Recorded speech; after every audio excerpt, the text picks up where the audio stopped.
Maestra, ¿la verdad que esto es esto? Sí, pero repite la pregunta.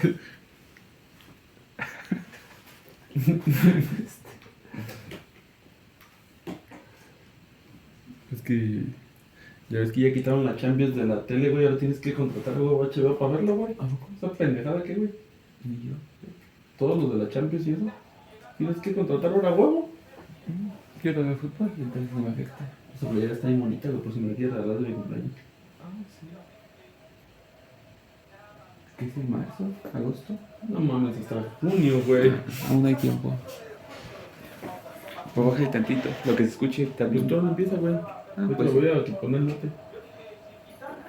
es que mi problema de mi micrófono es que si hablamos se va a escuchar y también se escucha la clase. Después tenemos que video, güey. No, te lo voy a poner note. Ok, chicos. Entonces nos quedamos en esta parte donde estamos exponiendo que el páncreas, citológicamente hablando, tiene unos islotes que se llaman de Langerhans, en atención al investigador que los ubicó, ¿sí? Y que esas islotes de Langerhans tienen diferentes tipos de células alfa, beta y gamma. Las células alfa de los islotes de Langerhans van a producir la hormona llamada glucagón. Las células beta van a producir la hormona llamada insulina. Obviamente, la insulina es mucho más popular que el glucagón. ¿Por qué? Porque sinónimo de insulina es diabetes. ¿Sí? Sin embargo, estamos hablando de la gluconeogénesis, que es la síntesis de glucosa a partir de compuestos que no son carbohidratos. ¿Qué sucede con esta gluconeogénesis?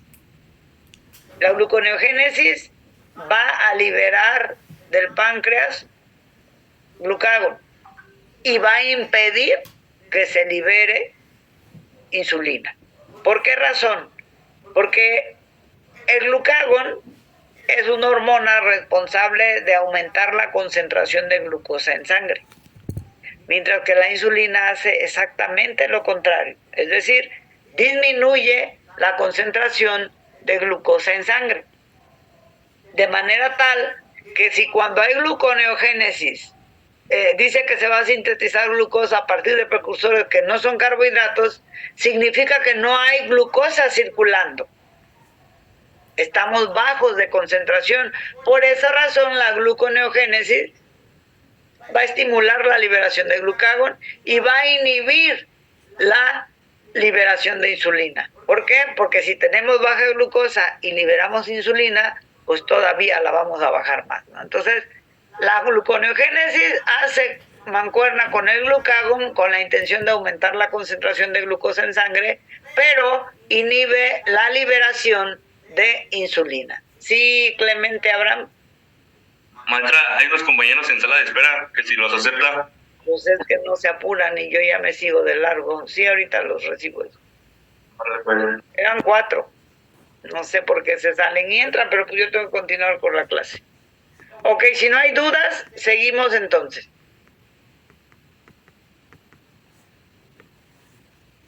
Esto no lo voy a poner porque esto fue tarea y van a entregarme un resumen. Déjenme, avanzo unas cuantas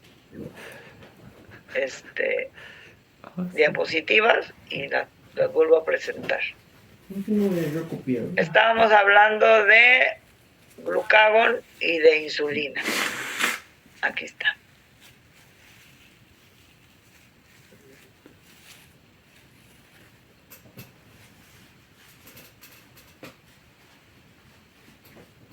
Ok.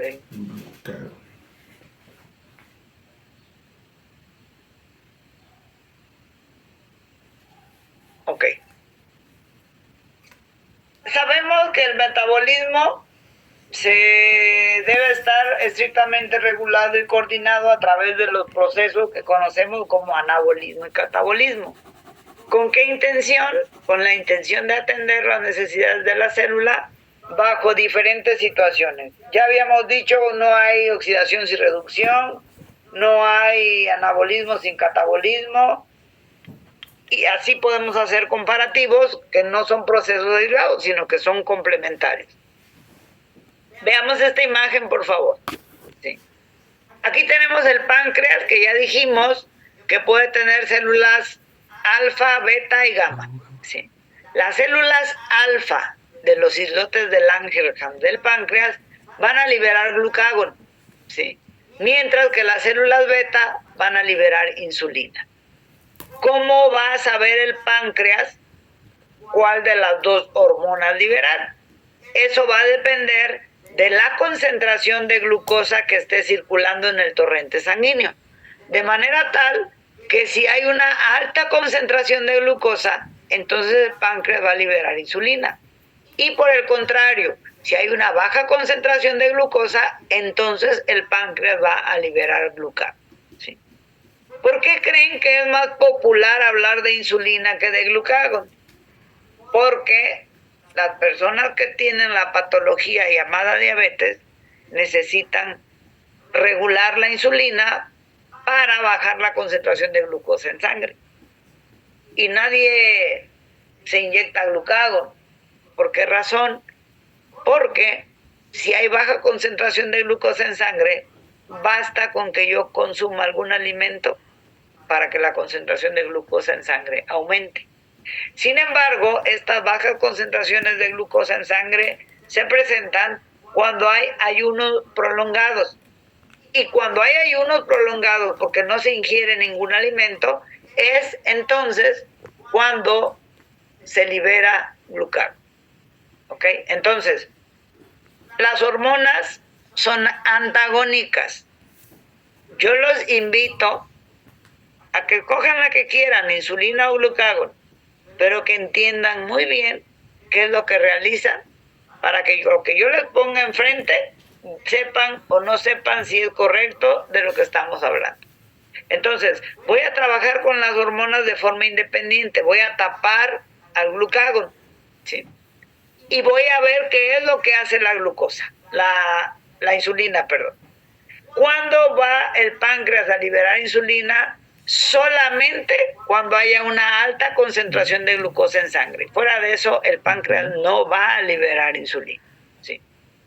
¿Qué va a hacer la insulina? Bueno, cuando el páncreas detecte alta concentración de glucosa en sangre, va a liberar insulina con la única intención de disminuir la concentración de glucosa en sangre. ¿Cómo va a suceder eso? Bueno, la insulina primeramente llega al hígado. ¿Sí? En el hígado generará que la alta concentración de glucosa se almacene en el hígado en forma de glucógeno. Es decir, a partir de un monosacárido va a formar un polisacárido. ¿Ok? Lo va a sintetizar. Porque ayer decíamos que el glucógeno es un polisacárido compuesto por varias monómeros de glucosa en una cadena larga. Entonces, cuando hay mucha concentración de glucosa, la insulina lo que hace es guardarla como reserva en el hígado en forma de glucógeno. Eso es lo que sucede en el hígado. Pero no es todo lo que hace la insulina.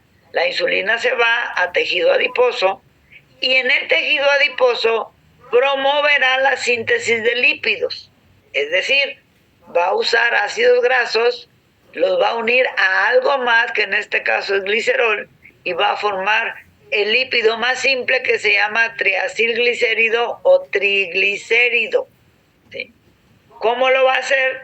Cuando haya alta concentración de glucosa, permitirá que haya unión entre ácidos grasos y glicerol para sintetizar lípidos. Y por eso en tejido adiposo. Y por último, en músculo o en tejido muscular esquelético, lo que va a hacer la insulina es generar que los aminoácidos que forman las proteínas se unan en cadenas largas para que puedan sintetizar proteínas. Conclusión, la insulina tiene como función disminuir la concentración de glucosa en sangre. ¿Cómo lo hace? sintetizando carbohidratos, polisacáridos, sintetizando lípidos y sintetizando proteínas. ¿Sí quedó claro, chicos? Sí. Ok, si no hay dudas voy a destapar al glucagón No, pero... y voy a tapar la insulina para entender la contraparte. ¿Sí, Abraham? ¿Qué le evitaba? Los combinados. También se podría decir que la insulina es precursora a la síntesis de glucógeno. Ah, no, hace que se... Sí, lo correcto es decir que la insulina promueve la glucogenogénesis, es decir, la síntesis de glucógeno. Pero sí, lo que dijiste es correcto, promueve la síntesis de glucógeno en lo que se conoce metabólicamente hablando como glucogenogénesis. Ah, ok, maestra, gracias. ¿Ok? Bueno, tapamos a la insulina y antes de continuar les recuerdo, el glucagón es antagónico a las actividades que hace la insulina. Es decir, mientras la insulina promueve la disminución de glucosa en sangre, el glucagón promueve el aumento de glucosa en sangre y únicamente lo va a liberar el páncreas cuando detecte baja concentración de glucosa en sangre. Cuando el páncreas detecte eso, automáticamente va a liberar glucagón. ¿Y qué es lo que va a hacer el glucagón? Bueno, de primera instancia va a llegar al hígado, porque en el hígado van a estar la reserva de carbohidratos en forma de glucógeno, ¿sí? Cuando vea que haya baja concentración de glucosa, el glucagón llegará al hígado, tocará la puerta del glucógeno y le dirá: hay baja concentración de glucosa en sangre, necesito que te fragmentes en unidades de glucosa para abastecer al organismo y aumentar la glucosa en sangre. Es decir, el glucagón va a promover la glucogenolisis, que no es otra cosa que la ruptura del glucógeno en unidades de glucosa. Y al liberar el glucógeno o glucosa, pues va a aumentar la concentración de glucosa en sangre, ¿sí? Entonces, el glucagón, insisto, le toca la puerta al glucógeno, le avisa que hay baja concentración y el glucógeno va dando las unidades de glucosa hasta que la concentración se regule. ¿Ok? ¿Qué más sucede? El glucógeno almacenado tiene cierta capacidad de disponibilidad. Cuando ese glucógeno del hígado se agota, ya no puede echar mano el glucagón del glucógeno almacenado porque ya no hay. Entonces, recordemos que la primera línea de aporte de energía al organismo la proporcionan los carbohidratos. Como ya no hay carbohidrato que aporte energía porque ya el glucógeno se agotó, entonces el glucagón pasa al siguiente nivel, donde en tejido adiposo habrá lípidos, ¿sí? Y al lípido le dirá que haga lipólisis y que se fragmente en sus componentes o monómeros. Es decir, a este lípido llamado triglicérido le dirá que se fragmente en 3 ácidos grasos y un glicerol, de donde el glicerol servirá como sustrato para que por gluconeogénesis aporte glucosa y aumente la concentración de glucosa en sangre. De ahí, las proteínas sí aportan energía a nuestro organismo, pero no es su función principal. Las proteínas tienen más función estructural, tienen más función enzimática y tienen otras funciones de mayor trascendencia que servir directamente como fuente de energía al organismo.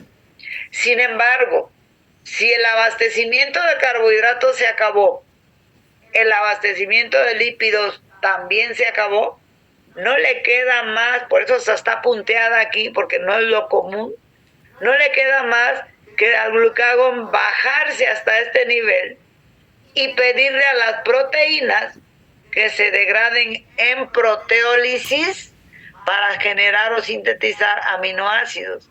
Y luego de esos aminoácidos, algunos servirán para sintetizar glucosa. Repito, no es la función de las proteínas aportar energía, porque tiene otras funciones más trascendentales, pero sí lo puede llegar a hacer en casos muy extremos. Los principales donadores de energía son, número 1, los carbohidratos, y número 2, los lípidos. Las proteínas también lo pueden hacer, pero solamente en casos muy extremos. De manera tal que el páncreas dice que es el órgano esencial para el control de la glucemia, haciendo posible el mantenimiento prácticamente constante de la concentración de glucosa en sangre.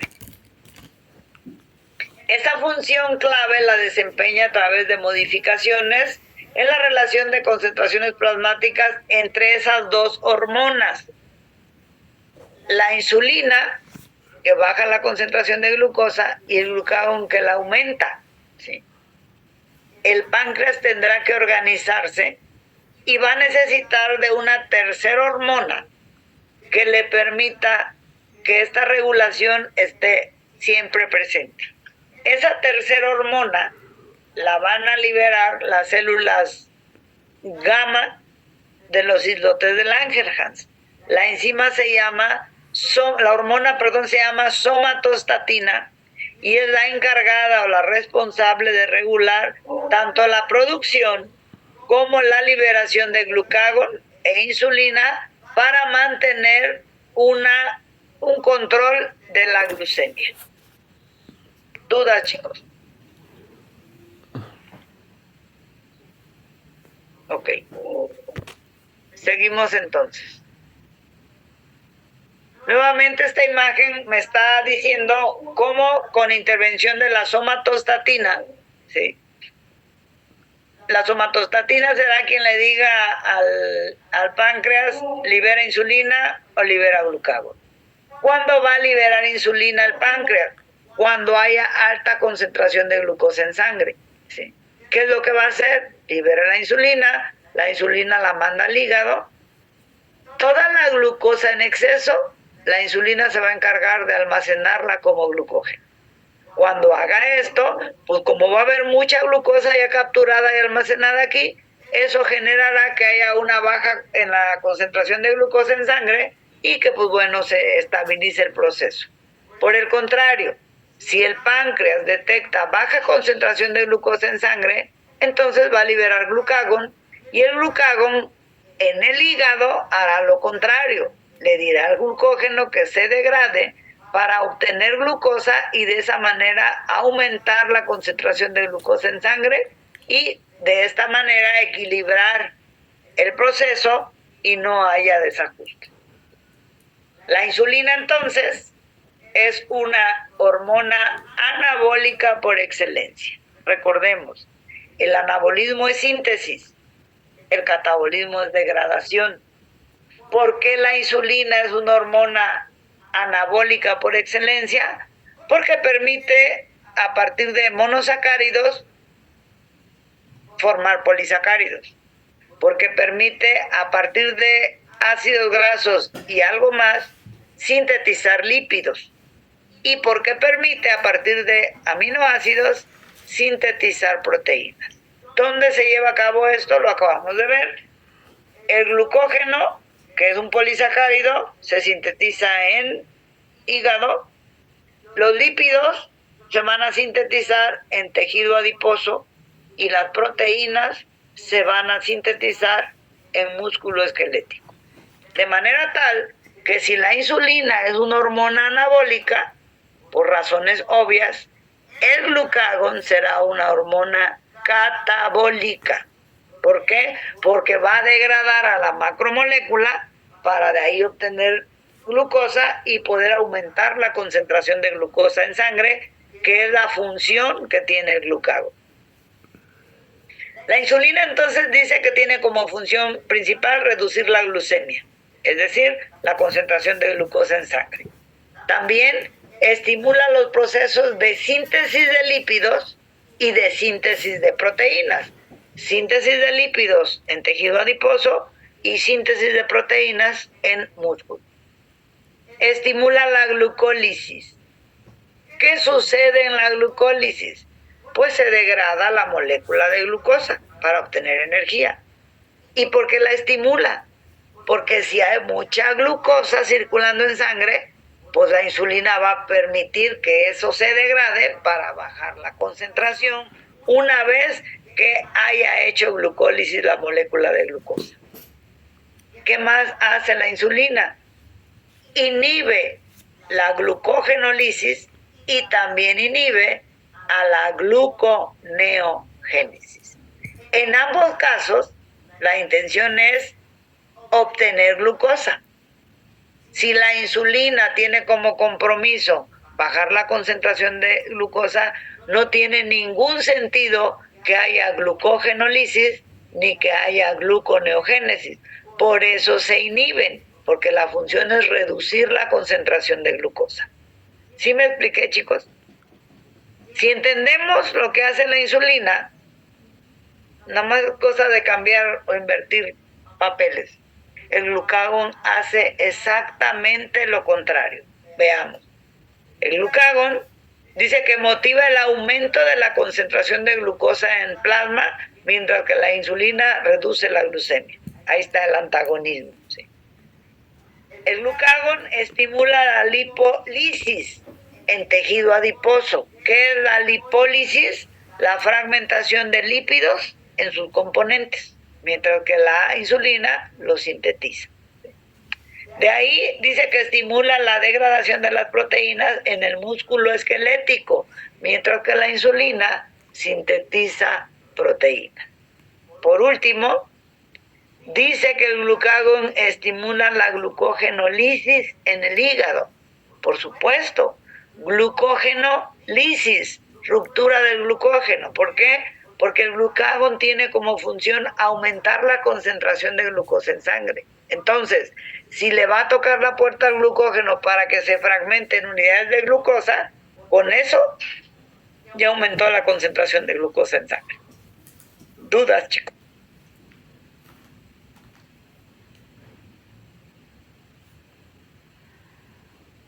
¿Qué me quiere decir que es la diabetes? Levante la mano, por favor. Cuando el organismo no... ¿Es el alto nivel de glucosa en la sangre, maestra? La diabetes se caracteriza por tener una alta concentración de glucosa en sangre. Correcto, Mendieta. Y antes de continuar, chicos, siempre les digo, ustedes son estudiantes del área de la salud, deben de hablar de forma correcta y con propiedad. La enfermedad se llama diabetes, no diabetes. Por favor, eso los va a distinguir de otras universidades que también tienen la carrera de enfermería, pero que pues no sé si no les hacen hincapié, pero conozco a enfermeros ya en actividad que dicen diabetes. No lo hagan ustedes porque no está padre. ¿Sí?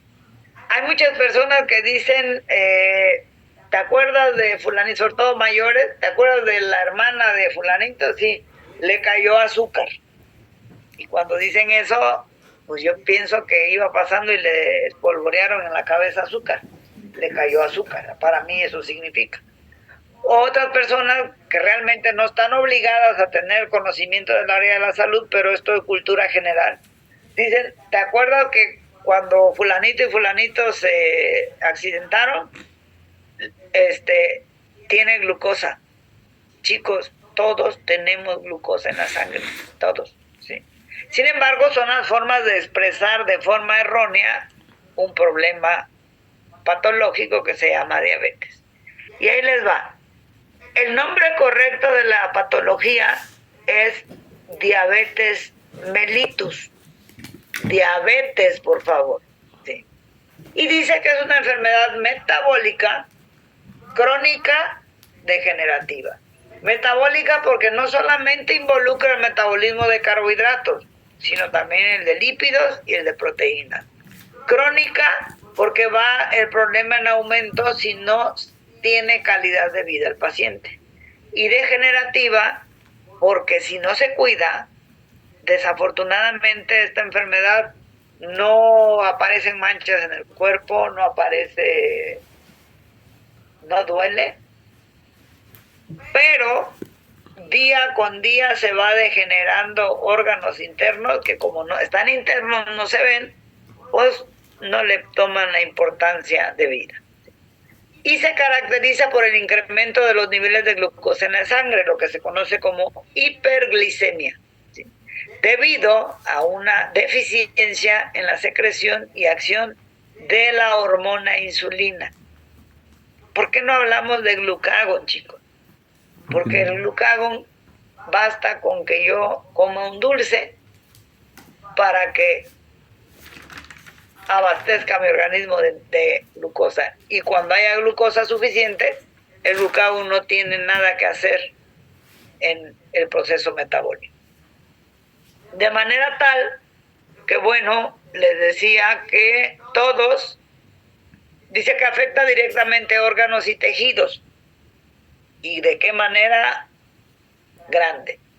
Dura toda la vida. Si alguien les dice, a ver, tráete a tu familiar, le voy a hacer una limpia o vamos a bailar a Chalma o así, y le vamos a quitar la diabetes, de verdad, yo creo en los milagros, pero no he conocido a una persona que hoy sea diabética y mañana ya no lo sea. ¿Sí? Lo cual repercutirá en el metabolismo no solamente de carbohidratos, les decía, sino también en el metabolismo de proteínas y en el metabolismo de lípidos. Esa es el grado de afección, es decir, afecta a todo el metabolismo. Todos tenemos, si no un familiar diabético, estamos en México y la diabetes es la patología número 1, ¿sí? Somos potencia en este padecimiento. Entonces, eso me da la confianza de decir que tan solo por ser mexicanos, o padecemos la diabetes, o tenemos algún familiar, amigo, vecino, conocido, que la haya padecido. ¿Sí? Entonces, esta patología se caracteriza por tener muchísimos síntomas. Sin embargo, los más característicos de esta enfermedad son poliuria, que es exceso de orina, polifagia, que es la necesidad de consumir grandes cantidades de alimento, polidipsia, que es tener mucha sed. Aunado a esas 3P de poliuria, polifagia y polidipsia, existen otros síntomas como pueden ser pérdida de peso sin razón aparente a pesar de que aumente la necesidad de comer, ¿sí? Fatiga o cansancio. Las personas diabéticas mucho manifiestan que les duelen mucho los pies, que les arden los pies, de la manifestación que tienen, como si estuvieran pisando un comal, eso es lo que dicen. Y cansancio, o sea, caen en el desánimo de no querer hacer muchas cosas, producto del cansancio, la fatiga, ¿sí? Y también otro de los principales síntomas, hay cambios en la agudeza visual. ¿Hay más síntomas? Sí, hay muchos más síntomas, ¿sí? Por ejemplo, daño renal. Hay personas que empiezan con diálisis y terminan con hemodiálisis. Hay problemas de circulación. Hay muchos síntomas más. Sin embargo, estos son algunos de los que con mayor frecuencia se presentan en personas diabéticas. ¿Por qué cuando un diabético se corta no puede curar su herida? En la actualidad, y yo creo que en breve tendrá que hacer un ajuste la Organización Mundial de la Salud, en la actualidad se reconocen básicamente 3 formas de diabetes mellitus. ¿Por qué no se produce tanto? Con base en las causas y la incidencia que se presentan y el origen que genera ese trastorno, pues es diferente. Veamos. Hay diabetes tipo 1, tipo 2 y diabetes gestacional. Que el género masculino, esta última, pues nunca la va a padecer por razones obvias. Yupi. Sin embargo, a la fecha la Organización Mundial de la Salud tiene clasificada a la patología de estas tres modalidades, donde la tipo 1, llamada antiguamente diabetes insulino dependiente o diabetes de comienzo juvenil, se le catalogaba de esa manera porque las personas que la padecían se tenían que inyectar insulina para contrarrestar la patología y se caracterizaba por aparecer en personas jóvenes o a temprana edad. ¿Cuál es la razón o cuál es la característica fundamental de la diabetes tipo 1? Que el páncreas no produce insulina y si la produce lo hace en muy poca cantidad, es decir, las células beta de los islotes de Langerhans, que son las responsables de producir insulina, o no la producen o definitivamente lo hacen en muy poca cantidad, que no es suficiente para que la concentración de glucosa en sangre disminuya. De ahí sigue la diabetes tipo 2. ¿De qué se trata la tipo 2? Se le llamaba diabetes del adulto o relacionada con la obesidad. Esa era la tipificación de la tipo 2. ¿Cuál es la característica de esta diabetes tipo 2? Que las células del cuerpo, a pesar de que el páncreas produce insulina, no la puede utilizar la célula. Razones variadas. Puede ser de baja calidad, puede ser que no tenga la capacidad de captar a la glucosa para que entre a la célula. No se sabe, pero la célula del cuerpo, a pesar de que las células beta de los islotes de Langerhans producen insulina, las células no la pueden utilizar y en consecuencia no pueden bajar la concentración de glucosa en sangre. Por último, sí, Dayana. Maestra, ¿a qué se refiere con que la glucosa no sea de buena calidad? No, la glucosa no, la insulina. O sea, la insulina tiene como función bajar la concentración de glucosa. Sin embargo, en la diabetes tipo 2, a pesar de que el páncreas produce insulina, la insulina que secreta el páncreas no es capaz de bajar la concentración de glucosa en la sangre porque no la pueden utilizar las células. En la tipo 1 no hay insulina. En la tipo 2 sí hay insulina, pero no la pueden utilizar las células. No sé si me expliqué. Sí. ¿Ok? Por último, la diabetes gestacional. Este es un tipo de diabetes que tiene ciertas características. Porque recordemos que durante la gestación, una mujer en la gestación tiene un cambio increíble de hormonas, ¿sí? Y una de las hormonas que se pueden alterar, pues es la insulina, ¿sí? Puede ser que durante la gestación la mujer maneje altas concentraciones de glucosa porque la insulina no está trabajando como debería, ¿sí? Pero cuando da luz, todo se regulariza, todas las hormonas regresan a su estado basal y la insulina no es la excepción y la persona sigue siendo normal, ¿sí? O sea, solamente tuvo ese pico de aumento de insulina durante la gestación. Puede ser que toda la gestación maneje alta concentración de glucosa, da a luz y entonces la mujer ya es diabética a partir de la gestación. ¿Qué pasa con el producto? Lo mismo. Puede ser que al nacer no sea diabético, pero puede ser que desde que nace ya tenga la diabetes obtenida por parte de la mamá durante la gestación o porque ya era diabética. Entonces, esta diabetes gestacional aparece en el periodo de gestación en 1 de cada 10 mujeres embarazadas. Es decir, el 10% de las mujeres embarazadas tienen potencial posibilidad de contraer la diabetes gestacional, que les vuelvo a repetir, como puede desaparecer, puede volver puede quedarse ya de forma permanente. Sin embargo, les decía hace un momento que la Organización Mundial de la Salud tiene que hacer un ajuste, una reestructuración de estas diabetes, Porque ¿quién no conoce a un niño con obesidad? Oh, sí. ¿O quién no conoce a un adulto Te decir, mayor depende. que se tenga que inyectar insulina para Depende, tener calidad de que vida todo en lo su sea. proceso como diabético? Sí. A lo que voy es que ya no están tan tipificadas, sino que hay mezcla de la tipo 1 con la tipo 2. De ahí que se le llame ahora actualmente o aunado a esta clasificación diabetes mixtas, porque tiene características tanto de la 1 como de la 2. Diabetes 1.5 porque no es ni 1 ni es 2, entonces la dejan en 1.5. Y ahí es donde les digo, también se llama LADA en Estados Unidos, pero estamos hablando exactamente de lo mismo.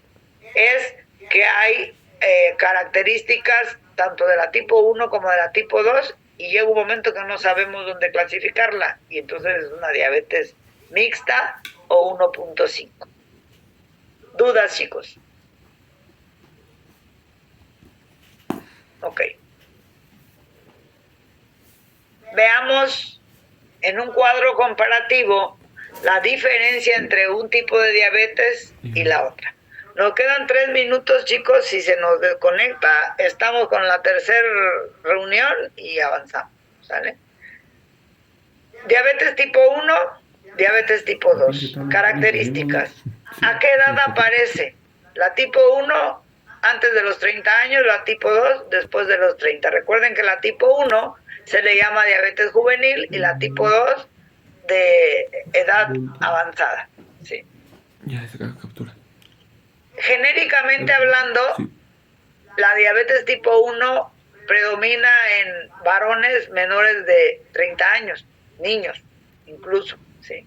Mientras que la tipo 2 predomina en mujeres y mayores de 30 años. ¿Cómo inicia la tipo 1? De forma brusca, es decir, hoy no tengo diabetes, la próxima semana, en 15 días, ya la padecí, ¿sí?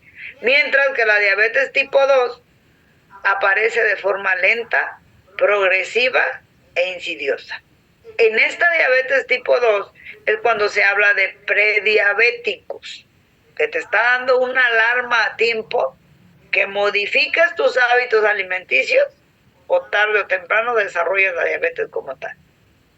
O sea, te va avisando, pero no entendemos. Seguimos tomando Coca-Cola. ¿Sí? De ahí sigue el índice de masa corporal. Por lo general, la tipo 1 son personas de complexión normal, no tienen sobrepeso, mientras que la tipo 2 justamente se llama de la obesidad, porque o hay sobrepeso o de plano ya se brincan hasta el nivel de obesidad. ¿Sí? La tipo 1 es insulino dependiente, es decir, depende de la insulina. Y la tipo 2 no precisamente o no al principio de la aparición de la enfermedad, pero si el medicamento no cubre las expectativas o no baja las concentraciones de sangre en el individuo, indiscutiblemente tendrán que inyectarse insulina luego de varios intentos de tener un tratamiento general. ¿Sí? Dice que los factores inmunológicos en la tipo 1 a veces están presentes, en la tipo 2 no lo están. ¿Sí? En cuestión de herencia familiar, dice que la tipo 1 en algunos casos puede provenir de herencia familiar, mientras que la tipo 2 por lo general es heredada de familiares que ya padecieron enfermedad, papás, abuelos, así. ¿Sí? En hermanos gemelos dice que la tipo 1 puede padecerlo una y el otro no, pero en la tipo 2 por lo general ambos padecen la enfermedad. ¿Sí? Y asociada con otras enfermedades, pues la tipo 1 por lo general no se asocia, mientras que la tipo 2 siempre se asocia con otro tipo de patologías como son dislipidemia, hipertensión, problemas cardíacos, de circulación, etcétera. Concluimos, chicos, nos conectamos a la última. Concluimos huevos, ya nadie se conecta.